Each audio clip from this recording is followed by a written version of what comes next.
on keeping on.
They say a blackmailer never prospers. Mr. Body would have laughed at that. He was not sentimental when it came to making money. He knew all about the 7 deadly sins, especially greed. And being rich himself, he knew how to dangle temptation in front of people and how to put the pressure on when temptation didn't work. And when something big came up, when Mr. Body really needed money, then he was ruthless. But Mr. Body made one mistake. He didn't see the greed in himself, and that made him vulnerable.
You may only move to highlighted room.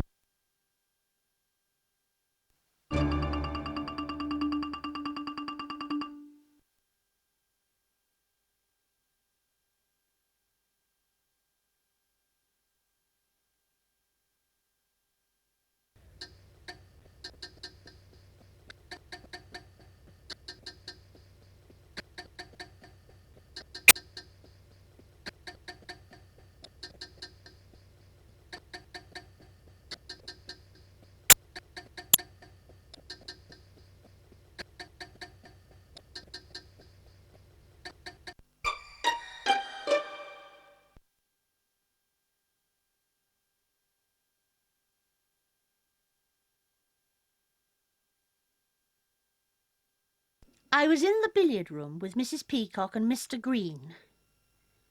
Mind you, I was still a bit shaken. Tripping over ropes tied across the tops of stairs isn't something I'm used to. Mr. Green left first, and Mrs. Peacock kept on fussing until I told her I was all right. When she'd gone, I went into the dining room to see about clearing up.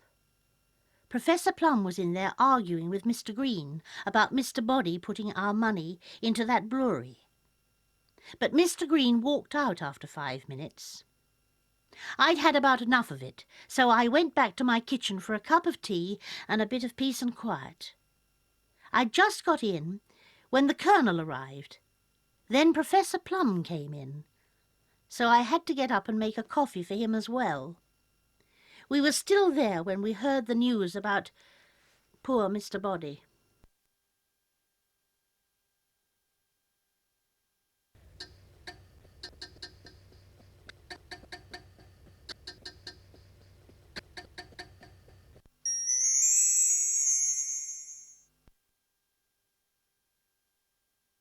A telegram addressed to Colonel Mustard, hidden in a book. The telegram warns that Boulder's Brewery is in serious financial difficulties and an unacceptable risk. Fingerprints Miss Scarlett and Mr. Body.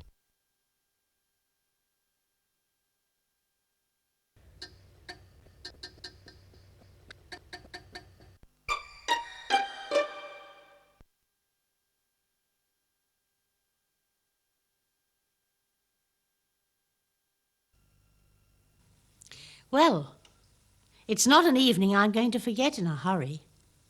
First of all, I nearly went flying over that rope stretched across the top of the stairs. After that, something the professor said made up my mind for me. I decided that I was going to try and get my money back. You see, I gave Mr. Body cash. Mr. Body kept the key to the safe in a hollowed-out book. I used a piece of old pipe to break into the bookcase in the library, but I cut my hand when I was doing it. I went to the safe, but there was nothing in it. I left the key in the dining room.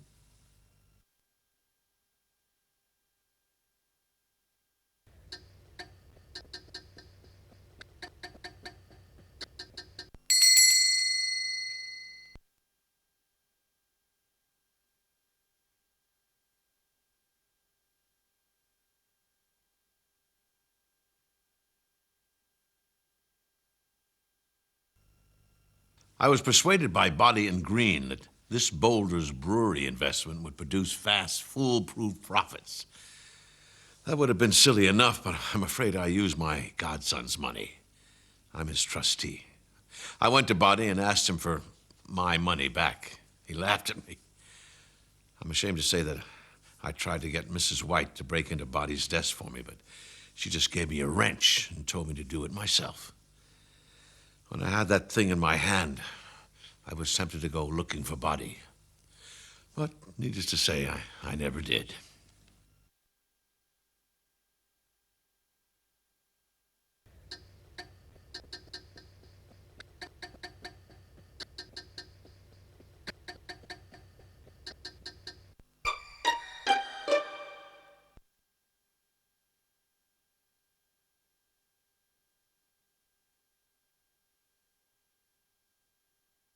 You can't beat a crisis for showing people up in their true colors. I was listening to Mustard and Miss Scarlett talking the most unmitigated rubbish. Eh? Oh, yes, in the dining room. And I felt at any moment I just might explode. Fortunately, they left, and then inevitably that fellow Green arrived, looking like a wet Monday. I had to go to him over the brewery investment, but then Mrs. White arrived. Green hung about for a bit, and then he slouched off. When Mrs. White left, I thought I'd go on to the lounge. Green was there talking to Mrs. Peacock. Miss Scarlett came in after me, and I left about 10 minutes after that. I went down to the kitchen and found Mrs. White and the Colonel there. She made me a cup of coffee, and we chatted until we heard...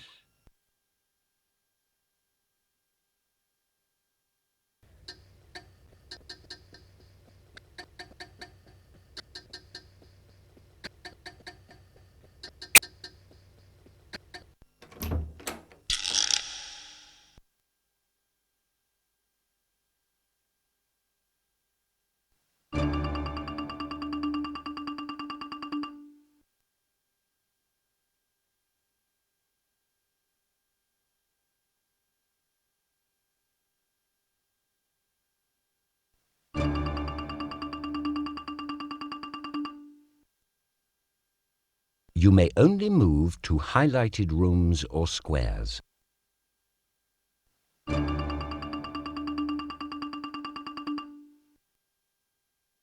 You may only move to highlighted rooms or squares.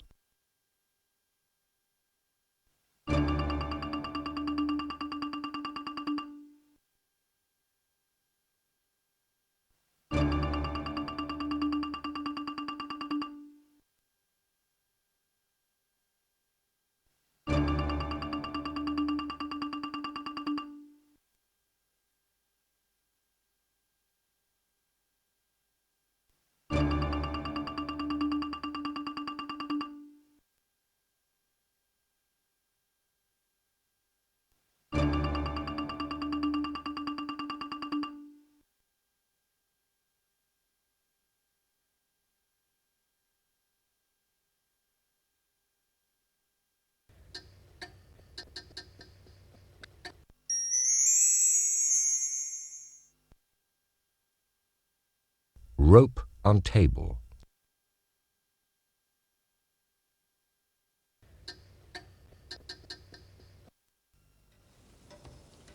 I don't know what's wrong with you men these days. You can't do anything for yourselves, can you? But you know where Bonnie keeps his things in the study.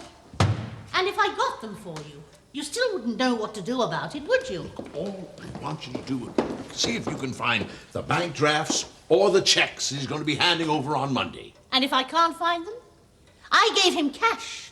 But you don't care what happens to my money, do you? Well, all I can say is that you deserve everything that's coming to you for the way you've handled your godson's affairs, so you can do your own damn dirty work. Mrs. White, I could go to prison for this. There you are, then. That'll open Body's desk for you.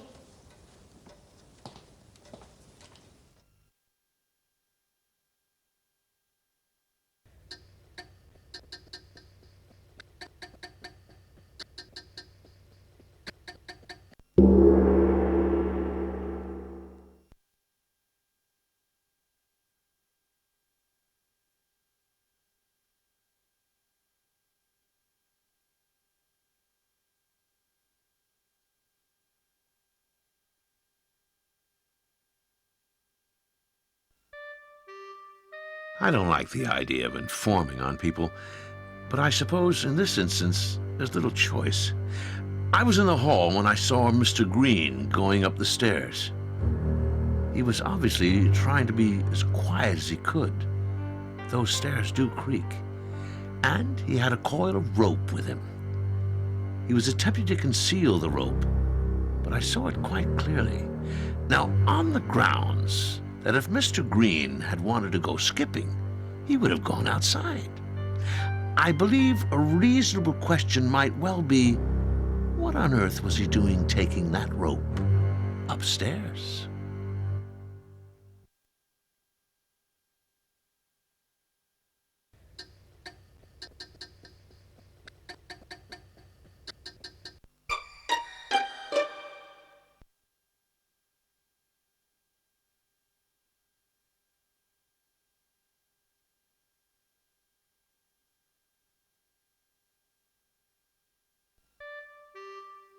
I don't like the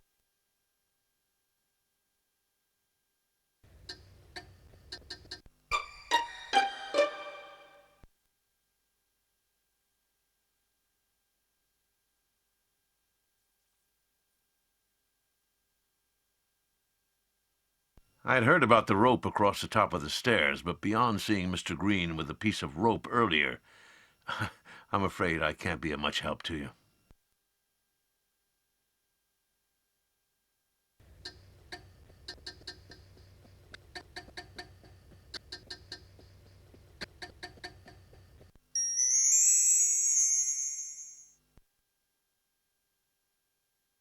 A light bulb.